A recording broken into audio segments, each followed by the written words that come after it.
think so. Let's learn something after all this nonsense. Wow, it's only 20 to 8. It's okay. Let's go. 20 to 8, plenty of time. Yeah. So now we're going to do the explanation on it. And the explanation apparently is from the Tzemach Tzedek. Biur Hanal. So it's not. This, the Tzemach Tzedek? So it's not from the Alter Rebbe at all. How do you know? It says in the bottom. Where? הביאור כנראה מהצמח צדק. Where's that say? Where? Footnote 51. So Tzemach Tzedek is probably at least 10, 15, 20 years after the Alter Rebbe spoke what he spoke. But this was printed a long time after he said it. So the Tzemach Tzedek 20 or 30 years to put together all the Mamorim for the Kutei Torah.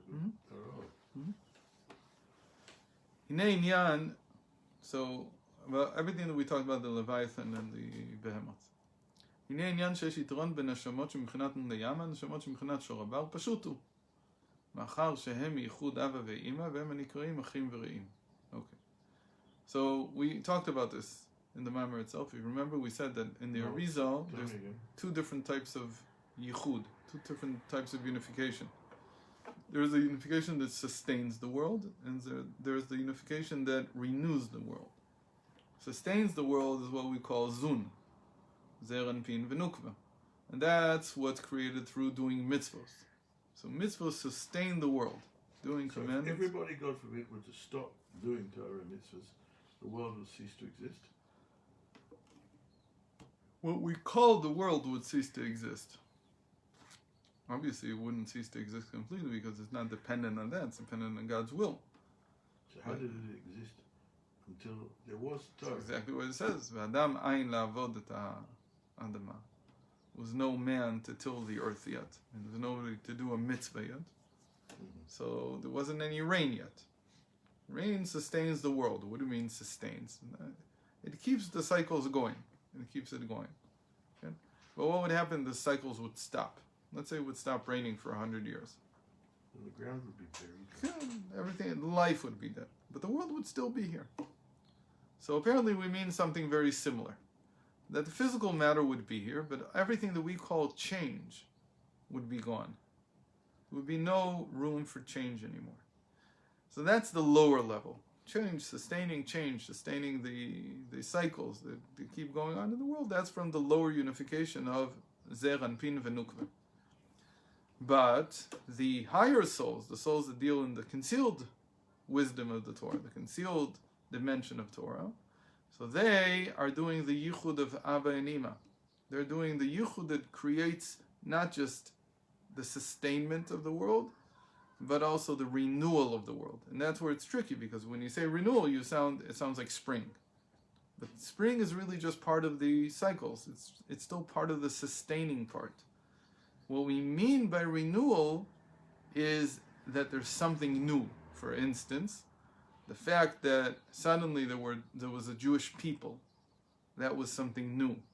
And the fact that the temple was built, that was something new. In our parsha, our parsha is about somebody doing something new, and God saying, wasn't good. You could also do new things, and they don't turn out well. Nadav and Avihu, when they brought the foreign incense, meaning they brought it personally instead of collectively, instead of the collective work, they did something that's not permitted. Where did they get the idea that it was? Because it wasn't explicitly said that it's not permitted. It was just said all the time that it's a collective act. When you bring the incense, you do it in the name of the entire Jewish people. You can't do something personally that way. But sometimes you can get away. You mutate, basically. You come and you say, there's something new. I want to do something new. That has like a renewal. That's really what it means. It's like a mutation. There's a very interesting thing that it struck me as very powerful. That one of the best titles that Y.Y. Jacobson ever gave to one of his classes. He says how two people committed a sin and gave Judaism its soul. That's not exactly how he said it, but gave Yiddishkeit its soul. What do we mean? That if all you do, we talked about this I think yesterday, that if all you do is what's within the confines of the Shulchan Aruch, So it becomes lifeless at some point, it becomes soulless. There has to be some kind of addition, some renewal that comes from the person himself. So they tried and they failed, because we said there's Mesiras Nefesh in it. We didn't mention that sometimes you really pay with your life. Like they really paid with their life because they tried to do something new and they were wrong. It wasn't accepted at the time. Even though, again, you could ask, how is that different than one we read about in the Haftarah? That King David did something new. He built a temple. He brought the Aron to Yerushalayim. He built a temple. There was something new. It's not necessarily a mitzvah because it's not that they didn't have a tabernacle. They had one. So there was a place. But he was told to. No, he wasn't told to. That's the entire point. Nobody ever told him, go build the temple. On the contrary. So he did it with Tiyum, with the Kodesh Baruch Hu. Hashem said to him, you can't build it. So he didn't go. No, that's after the fact. I'm talking about what we read in the Haftarah. What we read in the Haftarah is that he's making preparations to build the temple. The first thing he does is he brings the ark to Yerushalayim. Nobody told him to. In fact, what's really missing from the whole Haftarah is there's no mention of Shmuel. Shaul did the same thing, by the way. Shaul, he went backwards. He didn't understand the nature of it. He thought that to do something new, you listen to the people. He says, no, the mutation doesn't happen in the general population. The mutation always happens in a private individual. So when Shaul said, I didn't kill the animals, I brought them with me to sacrifice them, was because I listened to the people, because they wanted to bring sacrifices to your God, he says to Samuel. So Samuel gets angry at him and says, who asked you for that? But it's a little bit different than what Nadav and Avihu did, because, again, they did something personally, who asked you for it. But at least there's some higayon to it, there's some logic to it, that the individual can break out of the mold and try to do something new. But to be a king, and instead of doing something new, what you do is you listen to the people, that's not called breaking out of the mold. In fact, that's stagnating even more. It's like falling even deeper. That's exactly where we are today. When we say Pnei Adol ke Pnei HaKelev, that the face of the generation, meaning the leaders of the generations, are like the faces of a dog. I say, why a dog? Because the dog's constantly looking back to see if his master is coming. So that's exactly how they are. The only thing they can do is do a survey, is take a poll, and then if they think that what they're going to do is popular with the people, then they'll do it. That's nothing. That's not leadership.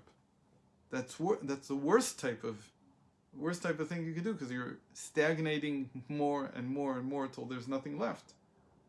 It's just terrible. It's like a calcifying.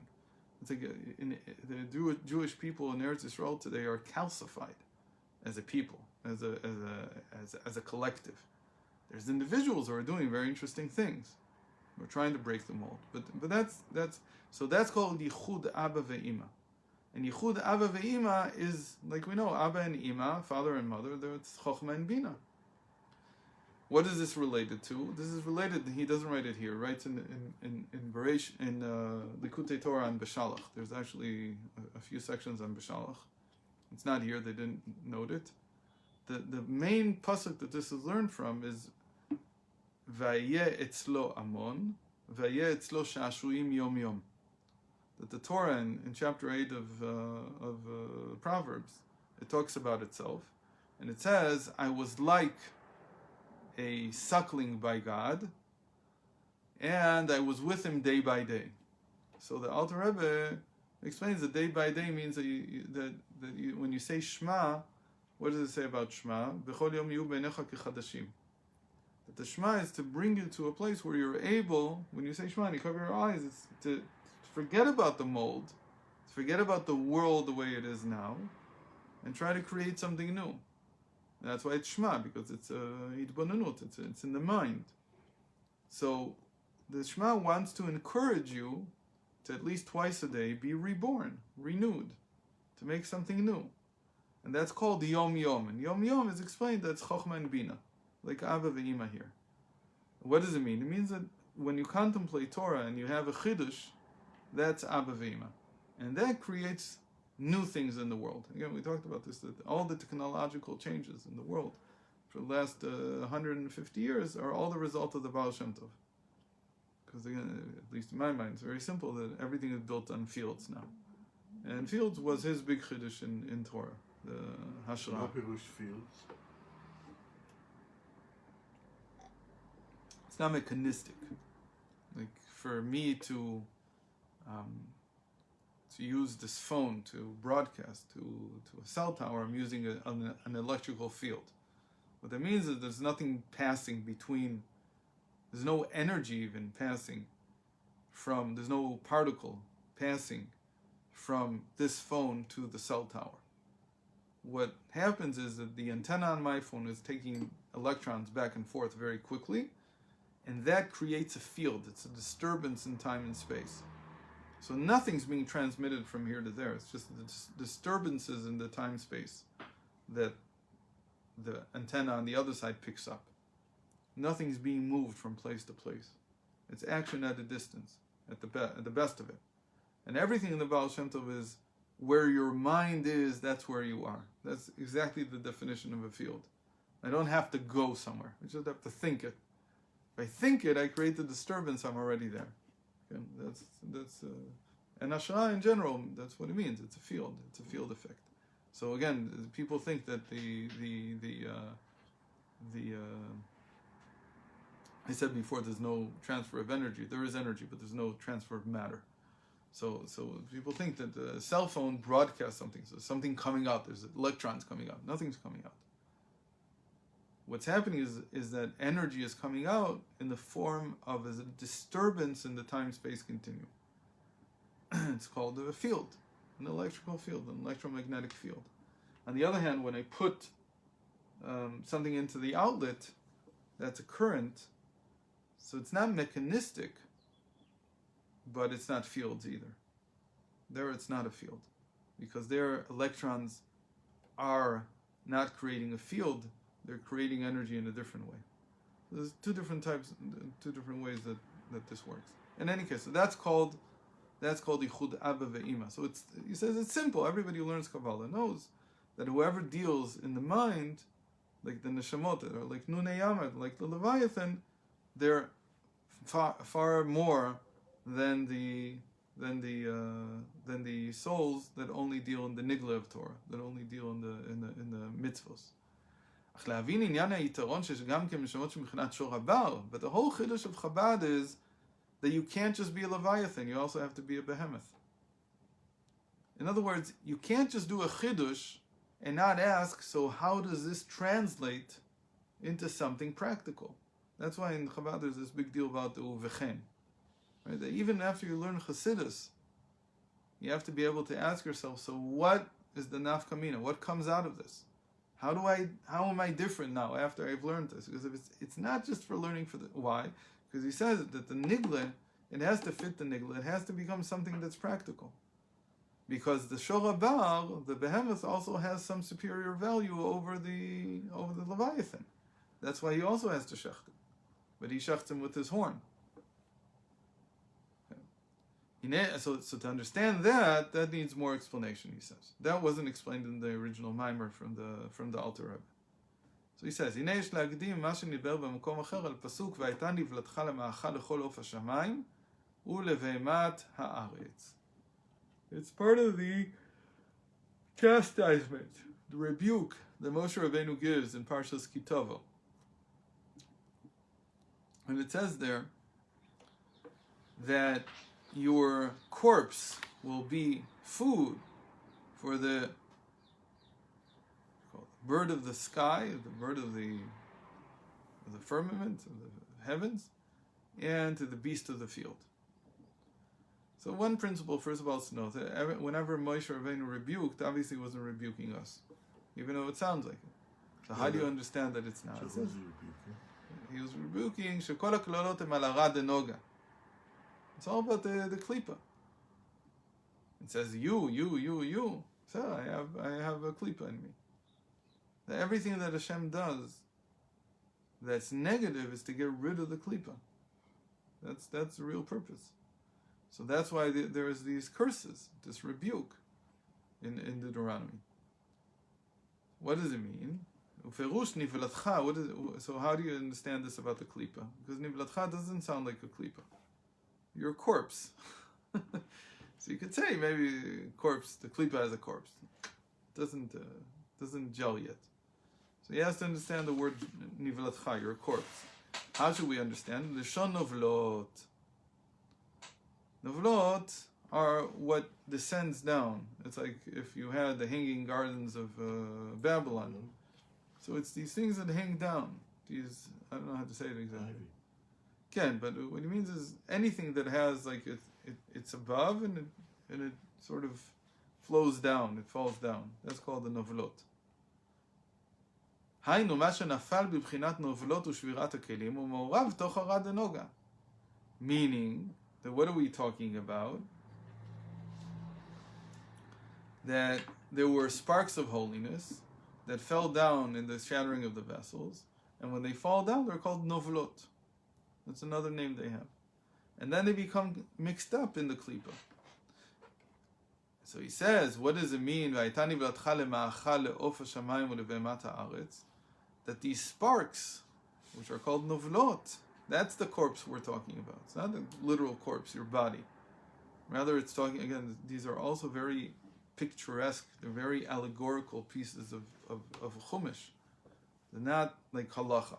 They're not clear. Moshe Rabbeinu there is talking in a lot of imagery. So it even fits that when he's talking about a lot of imagery, then that you would explain it using an analogy. So these sparks of holiness that are now mixed up into the klipa in Noga, lo yisher b'meuma la'atid. All the sparks will be released. Who's going to eat it? And exactly that's how we say that by eating you elevate sparks. There are going to be two things that are going to eat it: Ofa Shamayim, the bird of the heavens, and the behema, the beast of the field. So this is great. Why? Because the beast of the field we already know. That's talking about the behemoth. And we talked about the ability of the souls that are like Leviathan, that are like the sea of the fish of the sea. Their ability to fly in one span to get to the highest level in the heavens. So we talked about like a Leviathan that has the fins. But another image for it is a bird with its wings. That's what I talked about. The two wings are love and fear. Mm-hmm. Except that in a bird, you really are talking about the heart. Because the bird is always connected to Tiferet. Like the bird in the Merkava, the bird in the divine chariot corresponds to Tiferet. So it's talking about the heart. But the Leviathan, like we said before, it's more connected to the mind. So there you would have to say that its fins are more like the midos, the emotional traits inside the mind, before they become actual emotional traits. In any case, so they're going to be eaten, meaning they're going to be elevated by the Of and the Behema. Who are these? These are tzaddikim we talked about. Of HaShamayim, haynu k'ma'amar Hazal al pasuk ve'ofi ofef of ze Michael. So the bird of the heavens, that's what the sages say, it's like an angel. And there are also angels that are called behema. They're called a beast. So like for instance, in the Merkava, in the divine chariot, we saw the face of a lion, the face of an ox. And among the souls of people, there are also these two levels. What are these two levels? יש נשמות שנקראים עוף, כמו שכתוב בזוהר בפרשת פנחס, אשר שם ציפורים יקננו בתולי הון מקננה נשמתיהון דצדיקיה. Tuli is a nest. Okay? Tul is a shadow. It's like a talela. Talela is a sukkah. Okay? So in their shadow nest the souls of tzaddikim. Okay? So those are the first type. So they're birds. So the tzaddikim, they are like birds. יש נשמות שנקראים בהמת הארץ, כמו שכתוב, גורי יהודה, יששכר חמור גרים, בכור שורו, וכולי. Then we have the souls that are like beasts of the field. What are they like? They're like the behemoth that we talked about in the beginning of the week. They're the souls that are nigle, the revealed tradition of Torah. והעניין שבבחינה אחת יש יתרון מעלה בעוף על הבהמה. The bird has a superiority to the beast, to the animal of the field. What's the superiority? שהעוף הוא פורח בכנפיו הגבה למעלה באוויר, מה שאין כן הבהמה. The bird can fly and reach very high, like we said about the Leviathan yesterday. Mm-hmm. That's its superiority. But בבחינה אחת יש יתרון בהמה על העוף, but the beast also has some superior quality over the bird. Why? דהעוף זוטר חיותי. What does it mean? It needs, it has little life force. It's not as alive as the beast, as the ox in this case. The ox has a lot more life force. So that's called, so it has a lot less life. לכן הכשרו בסימן אחד, אבל לבהמה חיותה רב, so it needs more than one siman. So one of the signs for this is that the chicken, the bird only needs one kosher sign. Right? That's all you need. And the ox needs 3. And it has to have all 3. The beast of the field becomes kosher only when it has 3 different signs. What's the 3? Carved over, juice the cow. What's the 3rd? What? What's the 3 signs? No. It has a cloven hoof. Okay. It chews the cow. And it has a split hoof. It's not, I don't know if you mean cloven is a split. Split hoof, yeah. No. שוסע שסע, ומפריס פרסה. It has to have a hoof in the first place. Okay. Because there are animals that walk on their paws, like a dog or a cat. So even though it's split because they have like fingers, but they have both a hoof and the hoof is split, those are the 2 signs. A horse also has a hoof, but it's not split. Camel has a hoof, but it's not split. It is split. What's the problem with the camel? It doesn't chew its cud. Only the pig has a Okay. split hoof, but it's not kosher. Right. So we'll end here. So again, here the chiddush is to understand why, if the balei nister, if the souls that are like Rashbi, into this the concealed part, the concealed tradition of Torah are so much greater, why do you need the souls that are into Nigla? And why is it that in Chabad you have to connect the 2? But I'm still confused by the fact that you said that if a person sticks strictly to the law of the Shulchan Aruch, then it becomes Soulless. dead. Soulless. Because as soon as you step outside the boundaries of the Shulchan Aruch, then you're not doing Hashem's will. Nachon? What's higher, pleasure or will? But you can't make your own decisions as to what I'm you not making a decision about what to do. I still do what the Shulchan Aruch says. But I have to have pleasure in what I do. And if I only do the Shulchan Aruch, it's only doing Hashem's will. But it's not pleasure. So where's the pleasure coming The from? pleasure comes from the Torah, from the Chidushim.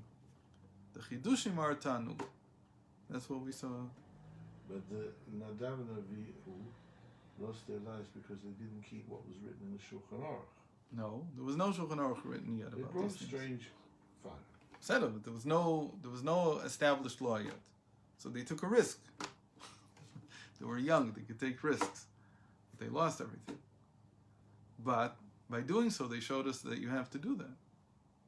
So don't take a big risk. They actually did an act. And they wanted it to be connected to an act. That was where the problem was. But not everybody agrees with that interpretation. Some people say that they were killed because they didn't get married. Some people say they died because they got drunk. Could be that it was even secondary, that the only person who can take this risk is somebody who's 100% okay. And if you have any kind of averas, then you can't trust yourself. Ben Azai didn't get married. But he didn't. He also didn't change any of the laws. To change a law, to do something, you could say the highest level that the sages discuss about mitzvos. It's called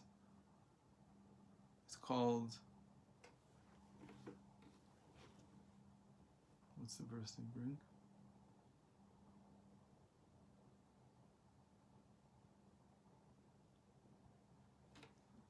I'm confusing two Gemaras. There's two Gemaras that discuss it. There's one in Brachos, and there's one in, where's the other one? I don't remember right now. The one I remember is the one that says, "V'chol d'rachecha de'eu, v'hu yasher orchotecha, afilu lidvar avera." Even when you do an avera. It's an amazing thing. That fits in with Ma'am Genuvim Metokim. Okay. What's the example? The example is Yael, who killed Sisera. She lost her husband.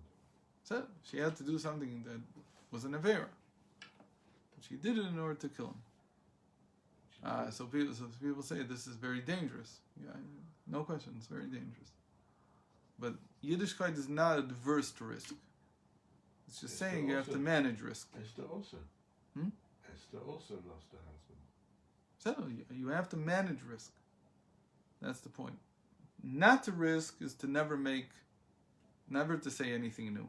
I'll only repeat what I heard from my teachers. But to take a risk is to say I can also renew something. Again, that's the yichud of Abba v'Ima. That's the real meaning of the Leviathan, of these higher souls, that they're willing to take risks. That's how Torah develops. Okay, I have a way to invest that $1,000 with absolutely no risk whatsoever. Gotta let it to the Rebbe. The Rebbe says do it, then there's no risk.